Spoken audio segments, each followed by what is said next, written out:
Yo, what is going on YouTube? This is your boy Dan, aka aDrive. Guys, our pregame press conference here for week 2 of the GBA. The New York Metapods are taking on the San Diego Chimchargers and my good friend Lord Emvee himself. Now I want to address a few things before we jump into the team builder here. So the first thing is, last week we had a tough matchup against gym leader Geo, who was rated as one of the best teams in the league going into the first couple weeks or whatever, and we actually lost. We got kind of destroyed by Mega Absol sweeping with Swords Dance, and I wanted to address a couple things that kind of frustrated me a little bit about the post results of the match. So let me kind of start by saying, guys, I take these leagues pretty seriously. I try to have fun. Like, that's definitely the important part, is to have fun.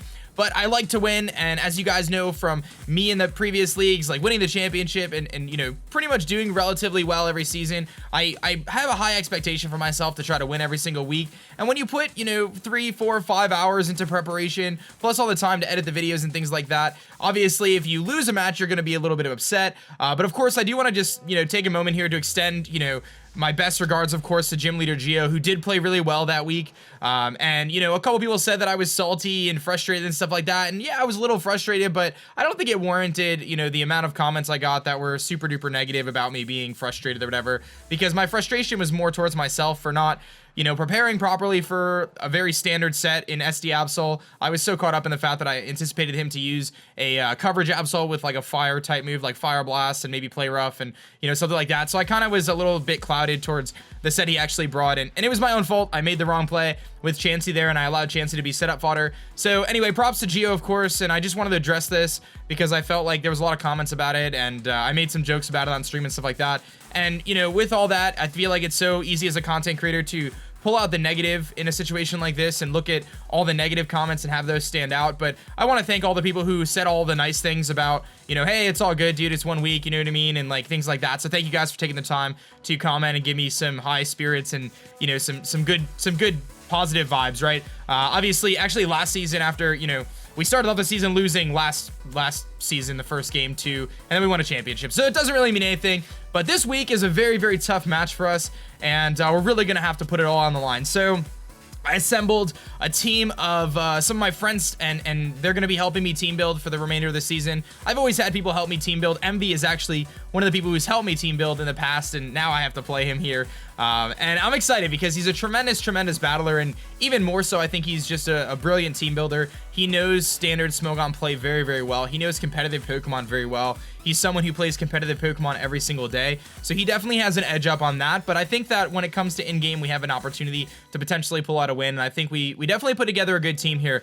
So let's look at his team really quickly. He did win last week too over Mega Mogwai in quite a pretty ridiculous fashion. Miguel was kind of hurting the whole time, and Emvee was able to take advantage of that and really put a lot of pressure on him. So we're gonna hopefully keep the pressure off. But let's look at his team here. So the first thing he has, we see the Togekiss. Obviously, Togekiss is a very good Pokemon, very versatile, and you'll see a lot of his Pokemon have some versatility. Could be offensive, could be bulky with Roost, it could be a Defogger, it could be like the Serene Grace flinching set, which is probably going to be anyway. So some of these things you're going to see I can't control. I can't control whether I flinch on a 60% chance.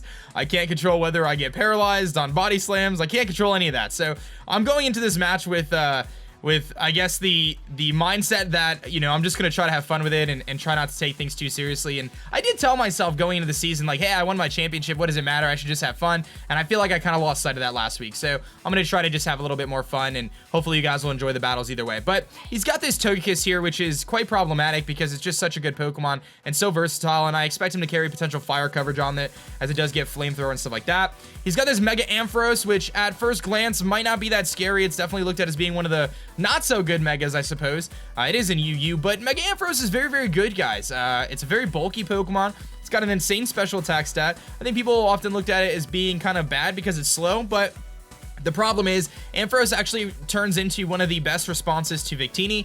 Choice banded Victini to a physically defensive Ampharos does like 30%. It's pretty much irrelevant damage, and the best thing I can hit a Mega Ampharos with is a Dazzling Gleam. So Mega Ampharos is a great response to our Victini, and it's just a great Pokemon in general. It really kind of matches up decently against us. So I fully expect him to bring the Togekiss, and I think that Ampharos is going to come as it's his primary response to Victini. Like I said, he's got that Keldeo. Last week he brought a Swords Dancing. physically offensive Keldeo. Very unique to see that.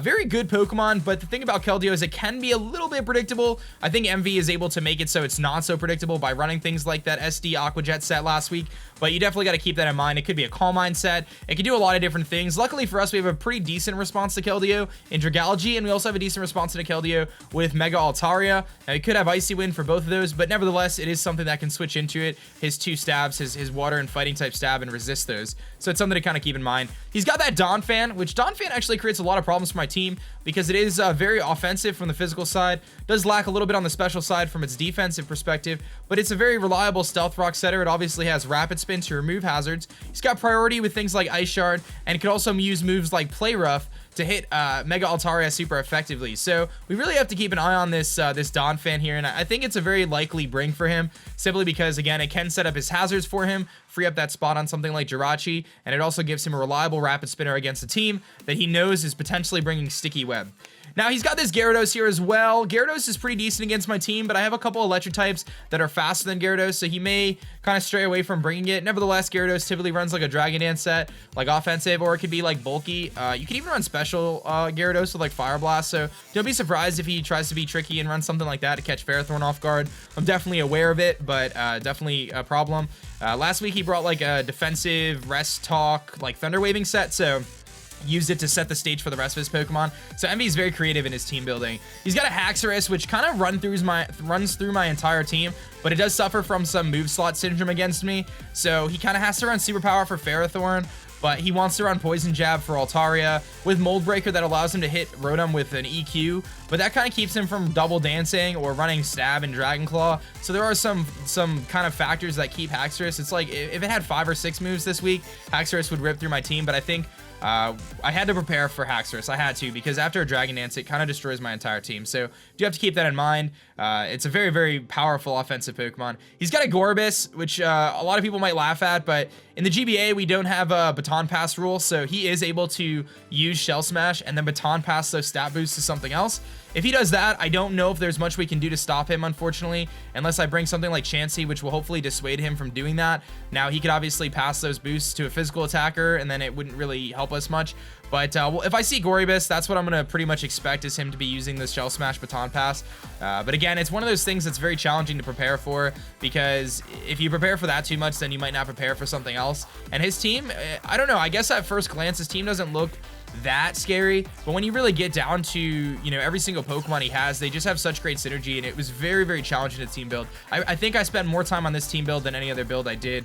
It doesn't mean we're gonna do well or not, but I did spend a lot of time on it. We switched sets up a crazy amount of times, and I changed my mind on so many different things, and you'll see what we ultimately ended up with. Wobbuffet, Shadow Tag Wobbuffet, one of 2 Shadow Tag users in the format, Gothitelle and Wobbuffet.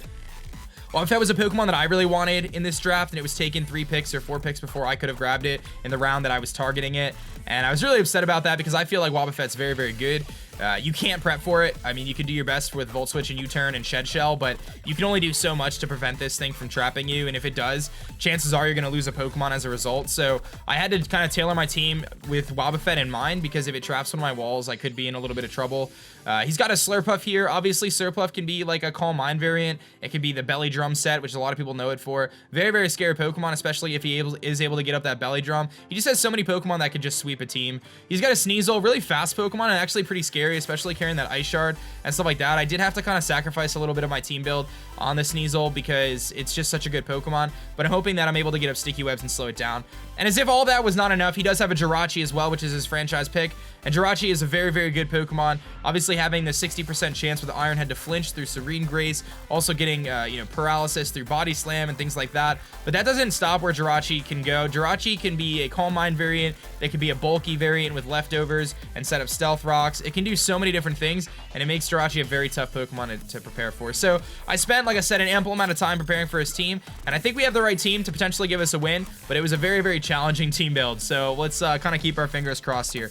So let's kick off the first Pokemon we're bringing this week, which is going to be our Aragog here, our Galvantula, which a lot of people were mad that I didn't bring Focus Sash last week. Obviously, hindsight is 2020. It's amazing how great you guys, some of the people, are in commenting when you already know what happened. Brilliant. No, but this thing is carrying Focus Sash this week. week. I don't know how much I like it having Focus Sash this week. I probably should be running Life Orb, but I'm gonna go with Focus Sash to ensure that I can get my Sticky Webs up on that first turn if that's the way I decide to go. We've got Volt Switch and Thunder, Bug Buzz. I decided Bug Buzz over Energy Ball because it allows me to hit the Ampharos a little bit harder.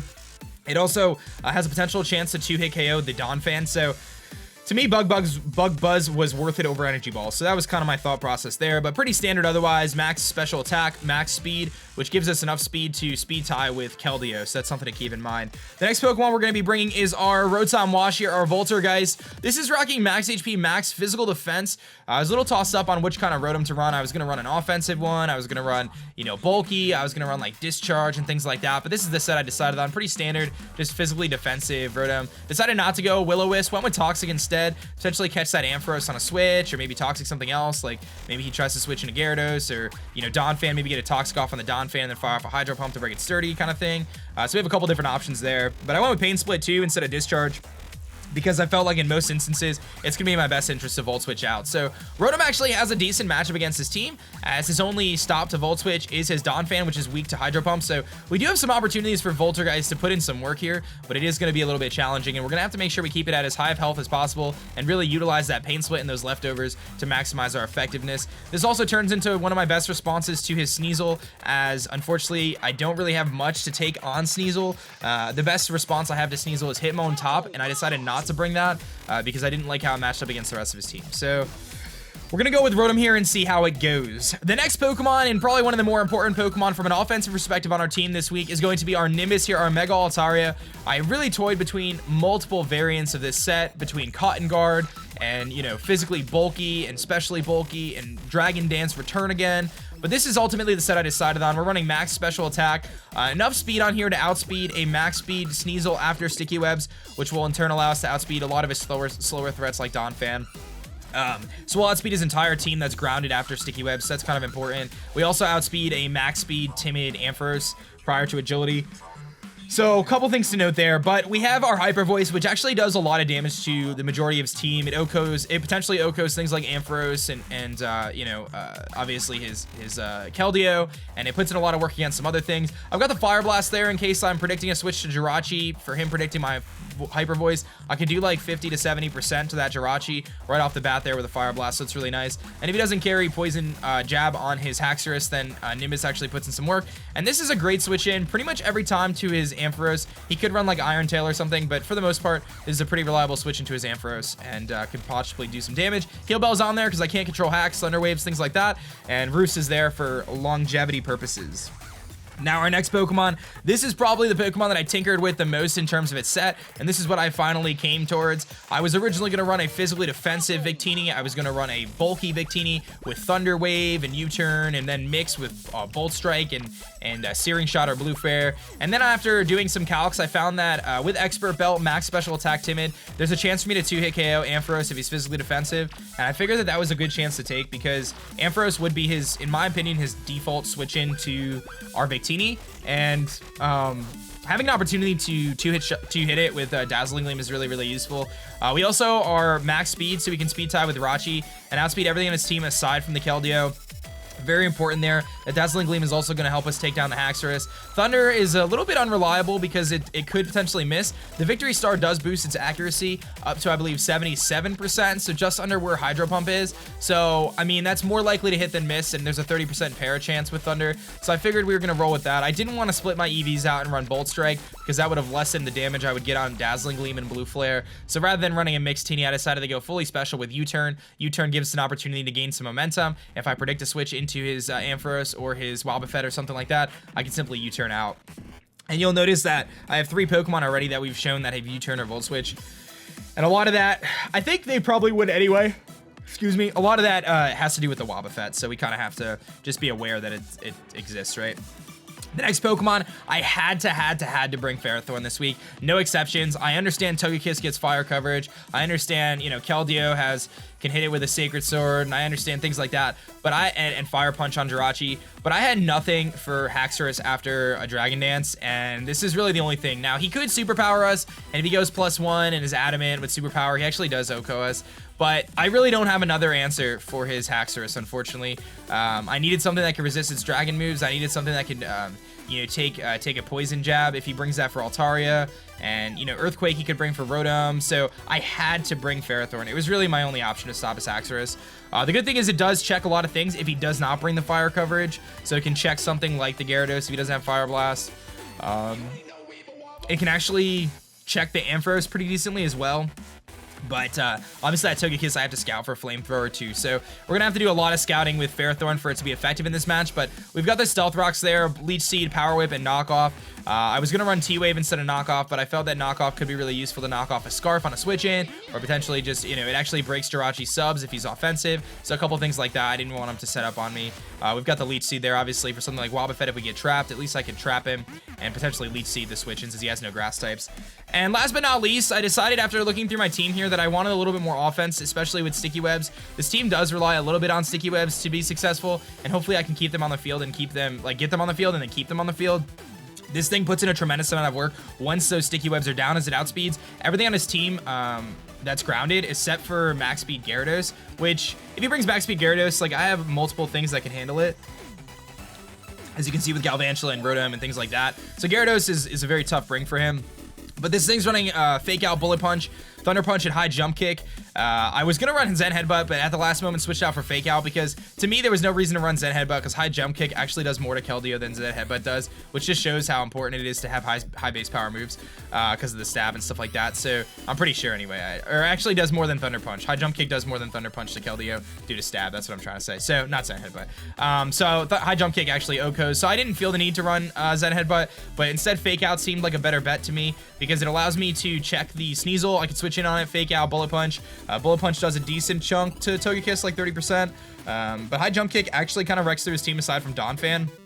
And Thunder Punch is there for Gyarados. So we've got some options with Metacham, and hopefully you can put in some work. If I get those Sticky Webs up, Metacham, Victini, and Altaria are going to have a much, much easier time from an offensive perspective, and it's going to allow me to hopefully use my pivots like Rotom and Ferrothorn, my defensive core, to hopefully hold him off and pull out a win. So again, this is going to be a very challenging match for us, but I'm very excited for the challenge, and I will do my best to, you know, uphold the New York Metapods name and hopefully pick up a win here. But again, my attitude is going to be, you know, just trying to have a little bit more fun, as kind of I've done in the other leagues like the NPA and the UCL and stuff like that. And I realize that, you know, at the end of the day, I shouldn't be getting frustrated regardless of whether I was like super salty or just kind of a little bit frustrated. I really shouldn't be. Like, I enjoy playing this game and it's a lot of fun, and I like being challenged by good competitors. So we definitely have a good competitor here today. And I do recommend you guys take a moment to check out Emvee's channel in the description below, as again, he's one of my good friends and he's a tremendous, tremendous team builder and battler. So that's gonna be it for me, guys. I'm really excited for this match, and I hope you guys are as well tomorrow. My name is Dan, also by aDrive, and I'm gonna catch you guys later. Peace.